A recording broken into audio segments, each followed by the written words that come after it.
just now together with you almost exactly 60 years to the moment, in fact, including obviously to the day that it was given on June 10, 1963. It is one of the greatest speeches of modern history, one of the most important speeches of modern history, and one of the most pertinent speeches for us today, for our very survival today.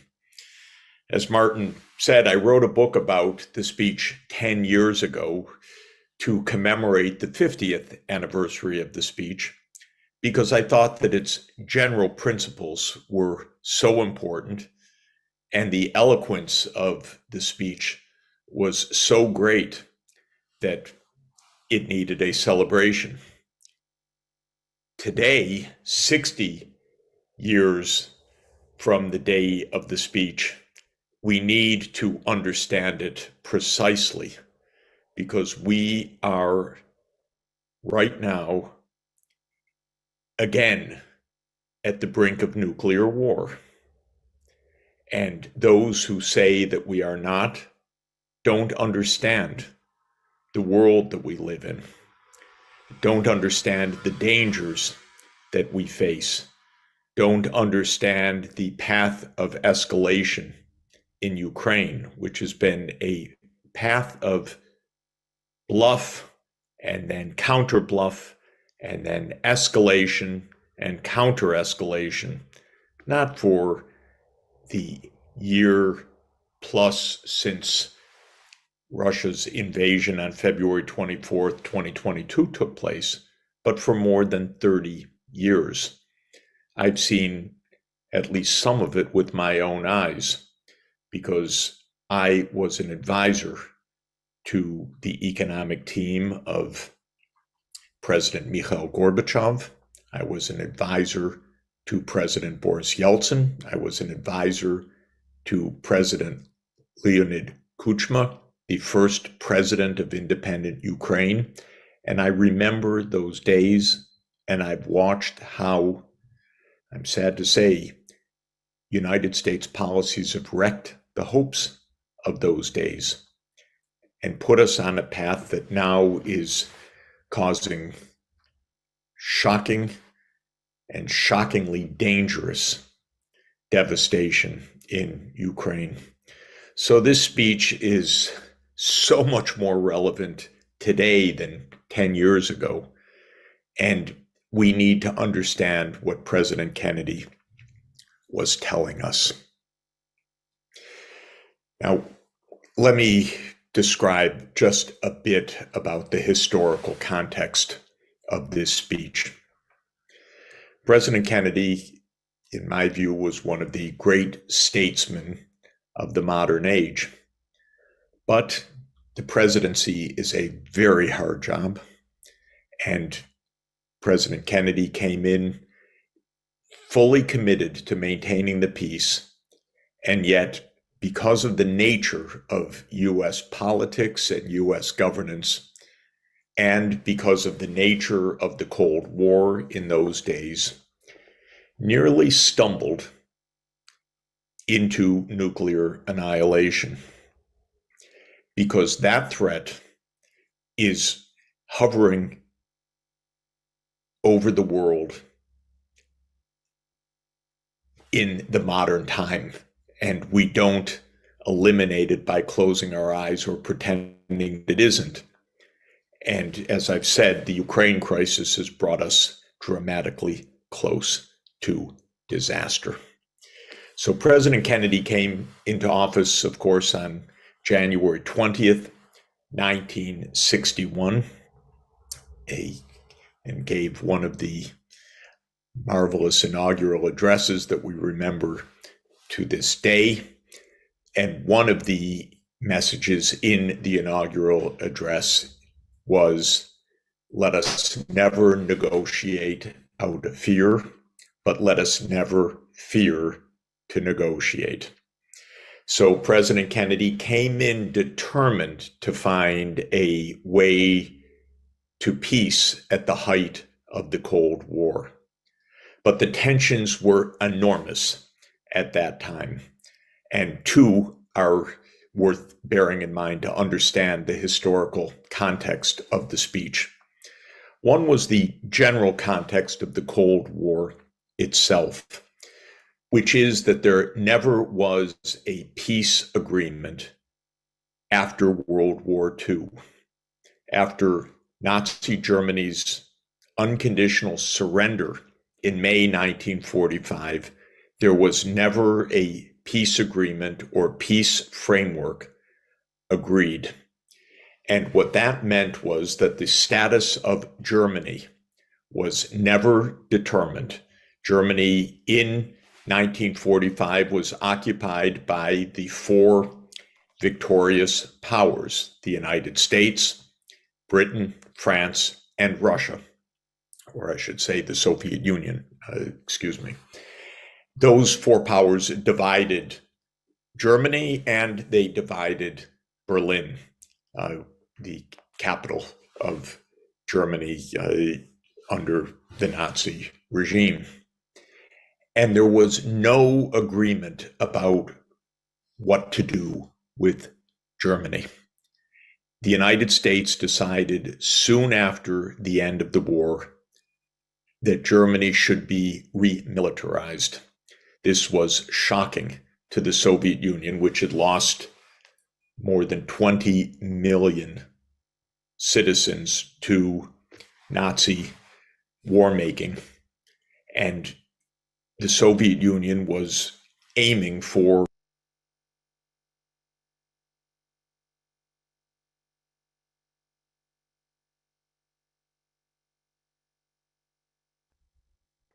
can you hear me again? Yes. Hello?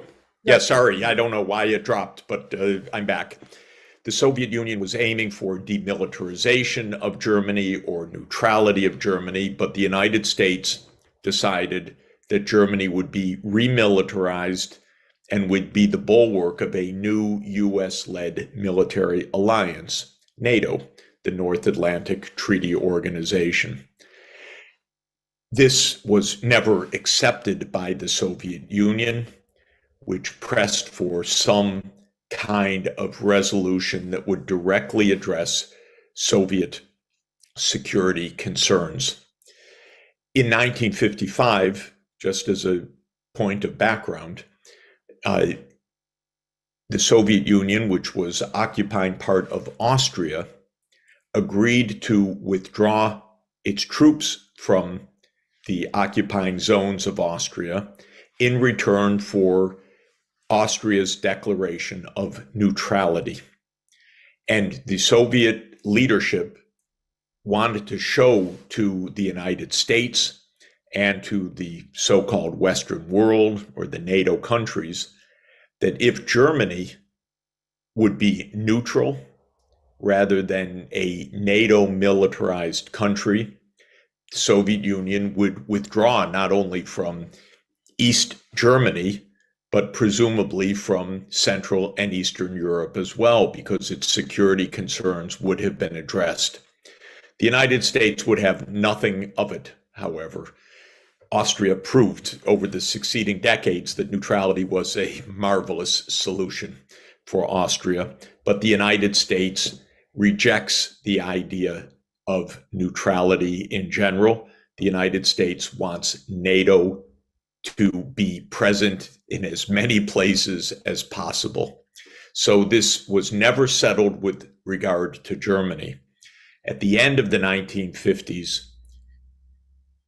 the German leader, Chancellor Adenauer, started to seek nuclear weapons.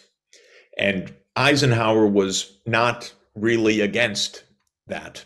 And so there was talk about expanded access to nuclear weapons. The Soviet Union leadership was horrified. This ratcheted up the sense of conflict. I could go on at length and should, if we had the time, to explain why by the time President Kennedy came into office, we were at the height of the Cold War. Just to say that President Eisenhower and Soviet Chairman Nikita Khrushchev were scheduled to have a summit in the final year of President Eisenhower's presidency, but the CIA flew a spy plane over the Soviet Union. The spy plane, the so-called U-2 spy plane, was shot down.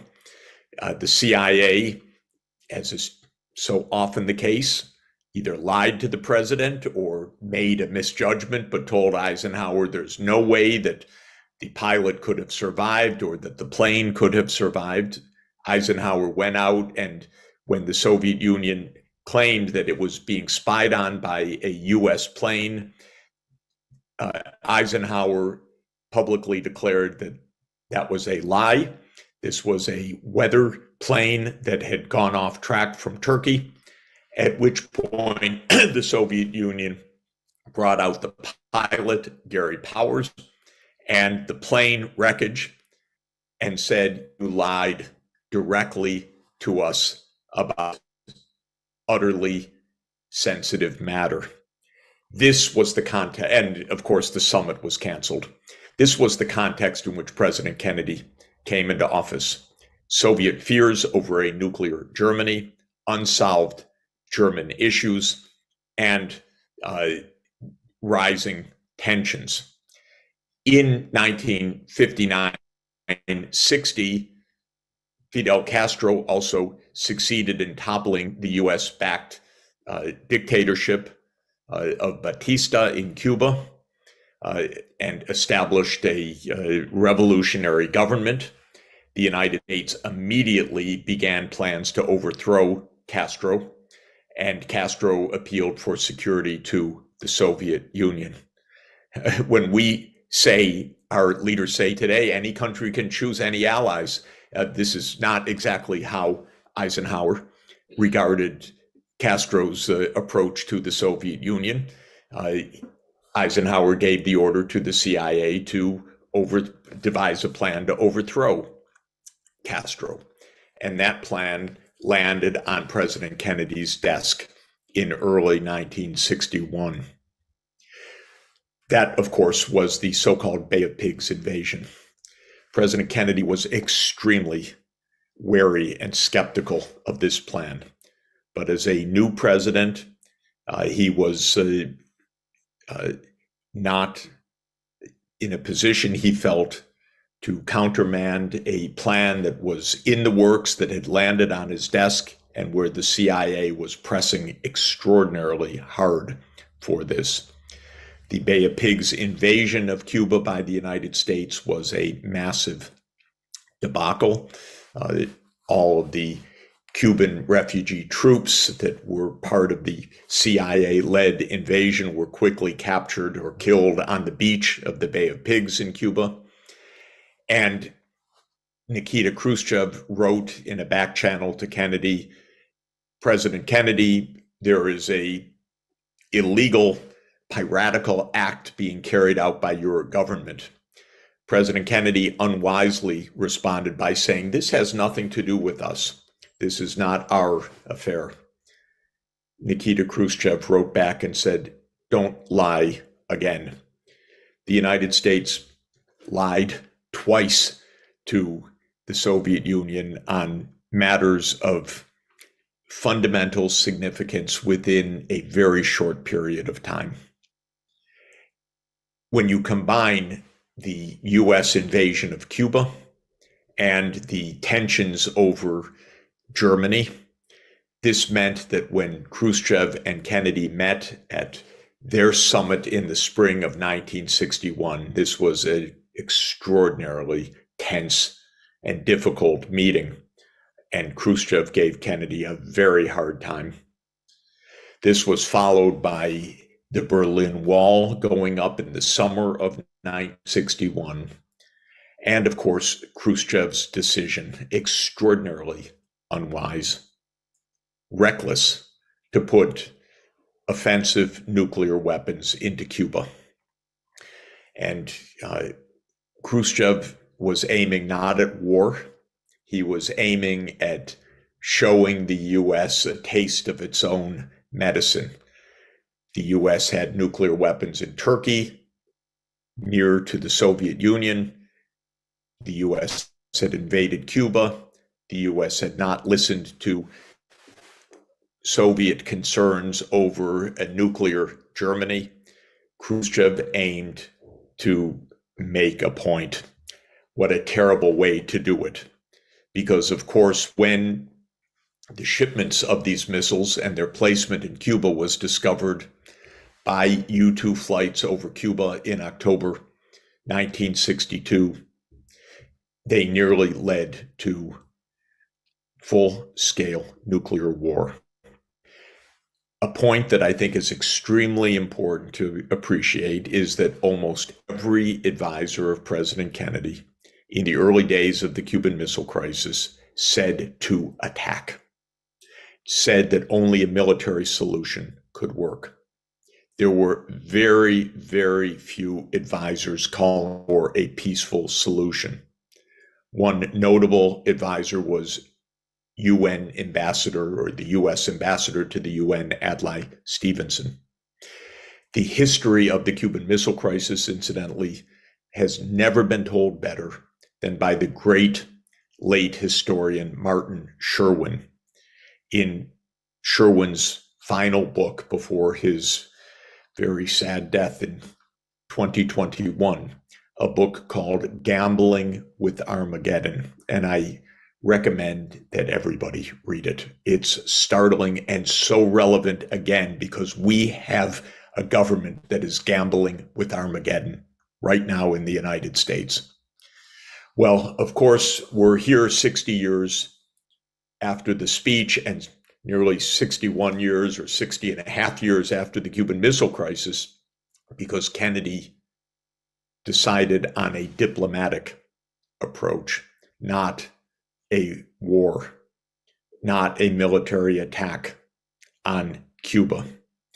And it was Kennedy's diplomatic approach and fundamentally a compromise where the US withdrew its missiles from Turkey and the Soviet Union withdrew its missiles from Cuba, and the United States pledged never again to invade Cuba, that the Cuban Missile Crisis was brought to an end.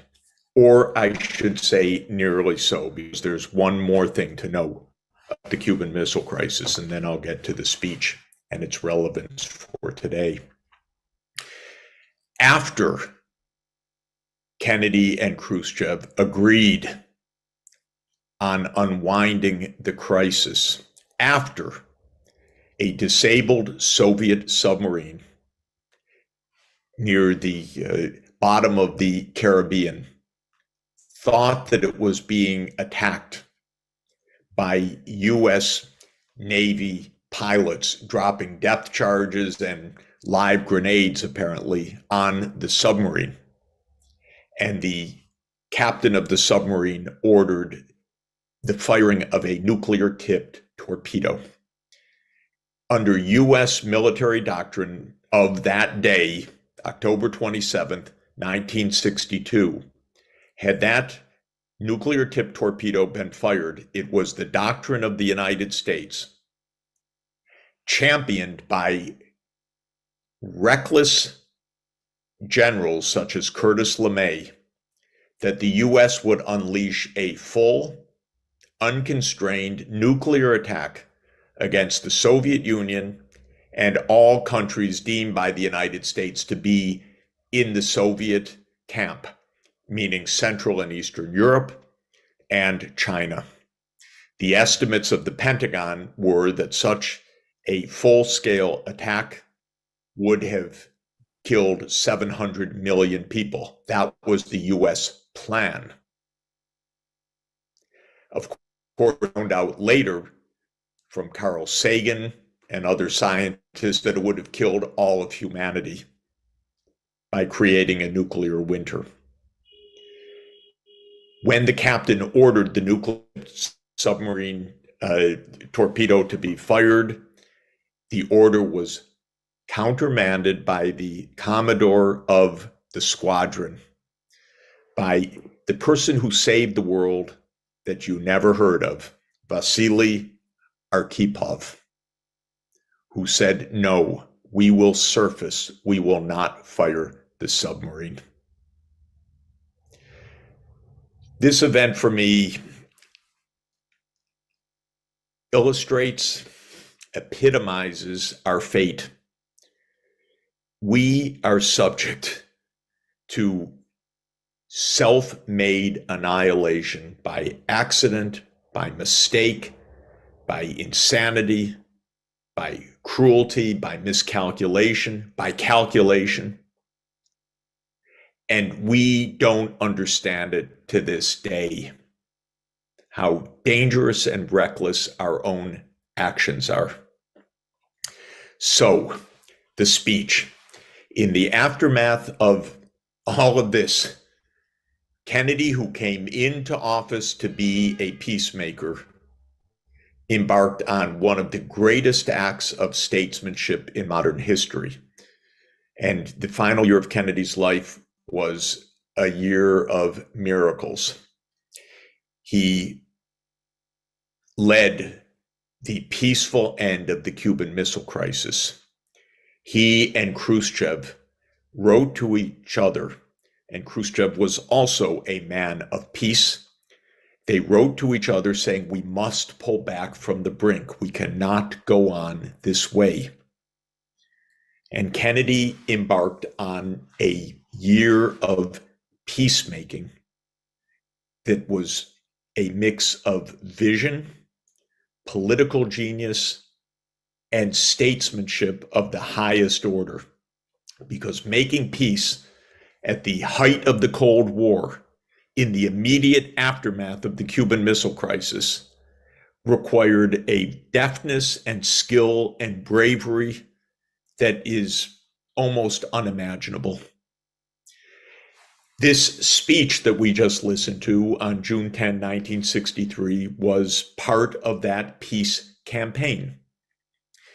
And what you heard, and what always gives me shivers listening to it, is that this speech is directed to Americans, not to the Soviet Union. It's not demands. It's not blustering. As Kennedy himself says, it's not racking up debating points. It is saying to the American people, we need to make peace, and we can make peace because our counterparts want peace too. They are human beings. They are not devoid of virtues. And Kennedy, of course, says that we should hail the Russian people for their achievements in science and in the arts and in space. He humanizes the other side, exactly the opposite of what we get every day from the New York Times, the Washington Post, the Wall Street Journal, our so-called mainstream media, with their warmongers, their reckless reporters, their desire to humiliate the other side. Kennedy aimed to humanize the other side because he said they want peace like we do. And therefore, even our adversaries will abide by agreements in their interest, and peace is in their interest. When Nikita Khrushchev read the speech the next day, June 11, 1963, he immediately ordered that it be published in Pravda and Izvestia and carried over the radio and broadcast as widely as possible throughout the Soviet Union with no changes or edits. He called the U.S. envoy, President Kennedy's envoy to Russia, Averell Harriman, and told Averell Harriman, I want to make peace with your president. This is the finest speech since Franklin Delano Roosevelt. And within 5 weeks, the two parties signed the Partial Nuclear Test Ban Treaty 5 weeks later. President Kennedy then took the peace campaign, the American people, because the generals, the military industrial complex, was either passively, aggressively opposed to this kind of peacemaking. President Kennedy went out to the West and gave speeches around the Western states. And even as the generals were casting doubt and skepticism on the treaty, the American people were rallied to the cause of peace. And when the vote in the US Senate came, it was 80-19 in favor of ratification. President Kennedy's last great speech to the world was to celebrate this achievement, this treaty, when President Kennedy spoke to world leaders at the United Nations General Assembly in September 1963, just weeks before his assassination. And I used words from that wonderful speech as the title for my book 10 years ago, To Move the World, because President Kennedy said, and I paraphrase, when looking out from the podium of the UN to all the world leaders assembled in the General Assembly room of the UN, President Kennedy told them that Archimedes was said to have told his friends, "Give me a place where I can stand and I can move the world," explaining the principle of the lever. And then President Kennedy looked out to the world leaders and said, "Fellow citizens of the world, let us take our stand at this time and in this place to see if we can help move the world toward peace." And of course he did, and then was killed a few weeks later. Many people, including myself, believe that it was because of his peace initiative, probably rogue elements of the US government, perhaps the CIA and others. Of course, we don't know for sure. But in any event, President Kennedy had achieved the ultimate in global statesmanship and in peacemaking. And as the Beatitude says, blessed are the peacemakers. Well, what President Kennedy taught us about making peace in that speech is absolutely directly relevant for us today. First, he said, do not dehumanize or denigrate the other side. They are human beings. They want peace the same way we do. He said, communicate. And I keep hoping President Biden, pick up the phone, send a Zoom link, talk to your counterpart, talk to Vladimir Putin. Stop the sound bites. Stop the finger pointing, because those of us who know the whole history of this conflict, which goes back more than 30 years, knows how many times the United States has provoked this war. Pick up the phone and negotiate. And President Kennedy said words that are so relevant that I want to remind us of. And he used an important phrase in all of this speech. He said, above all, in other words, the most important message, above all, while defending our own vital interests, nuclear powers must avert those confrontations which bring an adversary to a choice of either a humiliating retreat or a nuclear war. To adopt that kind of course in the nuclear age would be evidence only of the bankruptcy of our policy or of a collective death wish for the world. Above all, do not force a nuclear adversary into a choice between a humiliating defeat or the use of nuclear arms. It is so obvious to any experienced person in this, and I've watched this personally for more than 30 years close up, that there is no military route to Ukraine's security, because if we were to put Russia in the choice of a humiliating defeat or nuclear war, for example, the conquest by force over Crimea, rather than negotiating, we will do exactly what President Kennedy tells us would be a death wish for humanity.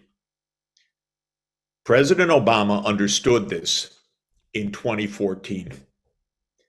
Even though President Obama unwisely, very unwisely, and Hillary Clinton very unwisely, and Victoria Nuland directly when she was Assistant Secretary of State, participated in the violent overthrow of the Ukraine president.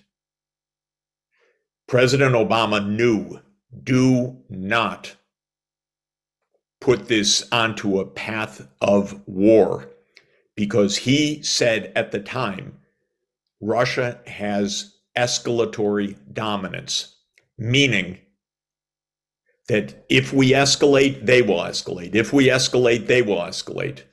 And because the issues facing Russia are perceived by Russia to be fundamental to Russia's national security, and that is the opposition to having a US-led military alliance expand to the 2,000-kilometer border with Russia, that Russia would escalate to nuclear arms if necessary. So Obama was smart not to start on that path. But ladies and gentlemen, we are on that path now, because President Biden, Victoria Nuland, who was promoted from her role in the overthrow of Yanukovych to being Undersecretary of State, Jake Sullivan, who was part of that story, who is now not the national security advisor to the vice president, but the national security advisor to the president of the United States, have been on the path of pushing NATO enlargement, irrespective of reckless risk, irrespective of Russian red lines. Even last week, the Washington Post ran a story which was shocking, but in our benumbed media environment, passed without notice. The story said Biden continues, in fact, more and more ignores Russia's red lines. And then a lot of reckless voices of the Washington military-industrial establishment, the military-industrial complex, were quoted as saying, yes, that's bluff, they keep going, rather than we get closer and closer to nuclear war. So this is where President Kennedy's speech is of fundamental and inestimable value to us today. For more than 30 years, the United States has pressed relentlessly an idea of expanding NATO in order to surround Russia in the Black Sea region. The whole idea was to bring Ukraine and Georgia into NATO so that there would be a ring surrounding Russia, including Ukraine, Romania, Bulgaria, Turkey, and Georgia. This was spelled out already in the late 1990s, and apparently it was on the planning books, from what I'm told by historians, already in 1992.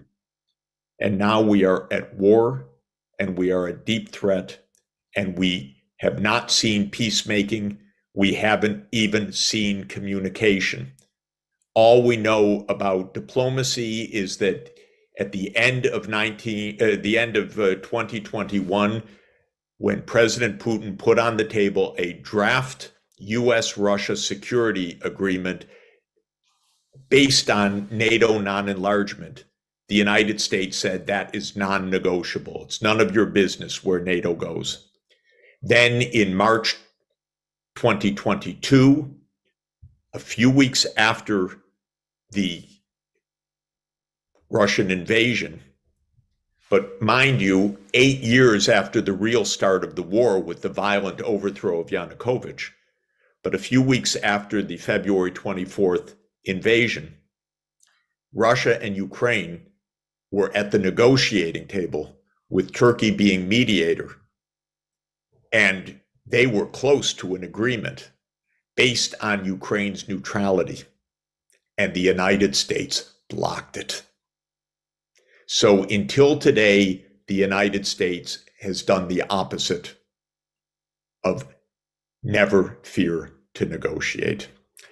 Thank you very much for bringing us together to heed the wisdom of President Kennedy. His wisdom can keep the world alive and safe, and we need to act on it. Thank you very much.